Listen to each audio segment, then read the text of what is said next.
Welcome back to Richmond. I'm not sure if it's short-sleeve shirt weather quite like that fellow standing there in front of that banner, but it's Mark Martin who is going to Victory Lane. Glenn Jarrett will be there with him. Well, Mark Martin has finally brought the Winn-Dixie Ford into Victory Lane. He did a great job out on the racetrack today, but a little confusing getting to Victory Lane. Pretty particular about how they want us to get here, I guess. When you're racing, you got to do whatever it takes to win. I'm just trying to get here across the grass. I didn't know they had a road coming in here, but I want to thank these guys that work on this Winn-Dixie car. It's, you know, it's just super. Run really good, but tell you what, those guys, they had a little something for us today, but we just got lucky, you know. We had a good race, good pit stops and everything, and some of the other guys had some misfortunes. Well, this is 2 weeks in a row we've seen you in Victory Lane. I guess you feel like we got to keep meeting like this. Well, I love it, you know. Once again, can't say enough for this race car. Makes my job easy, and it's about time we had a little luck go our way. I think Presley had a shot at us, probably could have beat us if he hadn't had his trouble. Well, at least he's being honest about it, but the Winn-Dixie car once again is here in Victory Lane. Mark Martin, super job. Congratulations. Mike Joy? Well, interesting comment, Neil. I mean, Presley was strong a good part of this day, but it was Mark Martin who was up front when it counted. Not only do you have to be a good driver, you got to be a good politician. And they don't want him tampering with that little Ford in you right now, so he said Presley had a shot at him. But I think Mark pretty well had things under control. I think Jeff Burton, I think Joe Nemechek had something for him, too. Let's find out from Randy. Joe just made the comment to me, you can't say that I didn't try. You gave it a great effort. Yes, I did. You know, the Dentine Chevrolet ran really good today, and Mark had a little bit for us. You know, he was quick last week, he was quick here, but this is a car we call Christine. We won both races last year with this car, and I thought we were going to pull one off today. The car is great. You know, I can't say enough for my crew. They gave me a good car. We had the last practice session, a lot of things happened, and we were gambling on setup. And we changed a lot before the race gambling, but we're pretty much getting this stuff figured out now on what we need to do. You know, there's a lot of new things that are happening to us, and as far as rules, and we're trying to get them worked out so we can run in the front. Did you kiss the wall up there a couple of times? Did that affect the toe-in or anything? Well, it hit pretty good. Luckily, it hit on the rear. I was trying so hard to get the perfect line going in and coming off the corner to just make up 2 feet every time, every lap on Mark, and I was doing pretty good, and I got up in the marbles one time, and she slapped the wall pretty good. Thanks a lot, Joe. Good day for Joe Nemechek. Here's Victory Lane, and you'll see that it's just outside the pit wall and in the grassy tri-oval so that everybody in the main grandstand can see it.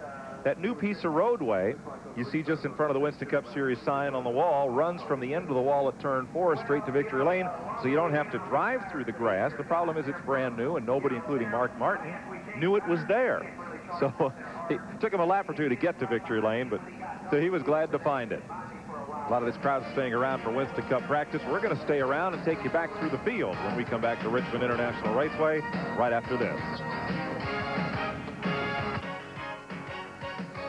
The Nashville Network's exclusive coverage of the Hardee's Frisco 200 has been brought to you by Smooth Busch Beer and easy drinking Busch Light.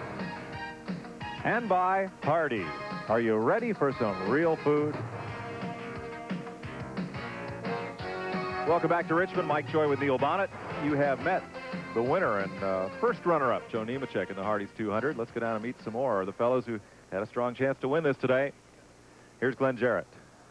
Mike, this is a guy that appeared to have the fastest car, particularly toward the latter part of the race there, but just wasn't your day, was it? No, you know, we just pitted the wrong time and doggone caution come out. But, you know, I think where I messed up, I just laid back and rode behind Mark. You know, I figured he was going to be there all day, and then the 8 car come.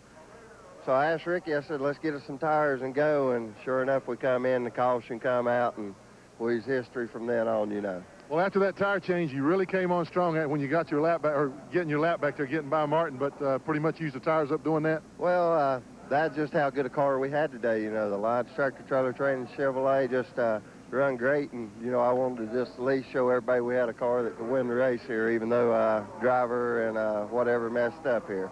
But I'd like to tell my mother happy birthday today. Okay, good luck, Robert, on next week. And now let's go to Randy Pemberton.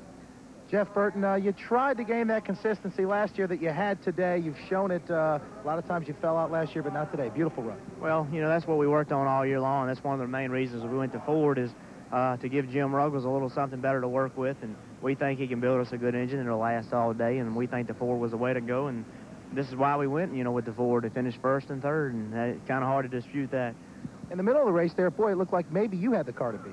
Well, that car, we set it up to run after, you know, a long run. The Baby Ruth TLC Thunderbird seems to take a little while to get going. Even, you know, at Daytona, the longer it would run, the better it would get.